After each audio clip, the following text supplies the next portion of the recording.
So I'm excited to be here because the training is informative, innovative, and it's a pleasure to see the changes that are coming that will make farming easy for our farmers. And also, I think with the knowledge that you are getting from here, we'll be able to assist our farmers and build more on our product knowledge that will be beneficial to our farmers.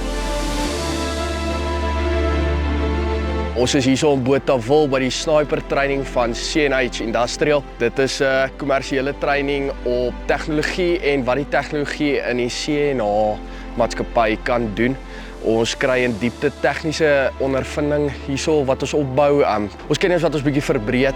Baie gesprekke met ouens reg oor die wêreld oor nie net probleme nie, maar moontlike oplossings vir probleme wat ons produsente aan wie ons verskaf kan verbeter en hoe ons hulle probleme kan oplos en dan insetkostes so kan verlaag om die maksimale profit uit kan kry vir die boer. Ons bied hierdie tipe opleiding aan vir ons handelaars, of dit nou in Nieu-Holland of 'n keishandelaar is, kom hulle almal saam by mekaar en ons leer en ons wys vir hulle wat is alles beskikbaar, wat kan ons met tegnologie doen, wat is in ons masjiene en hoe gebruik ons dit en hoe voeg jy waarde toe tot die tegnologie wat jy in jou masjien het.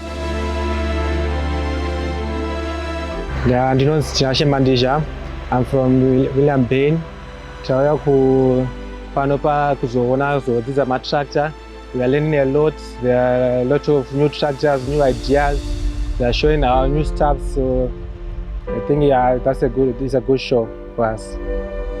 Ons werk vir ons kliënte, ons werk vir ons boere sodat ons oplossings vir ons boere kan bring.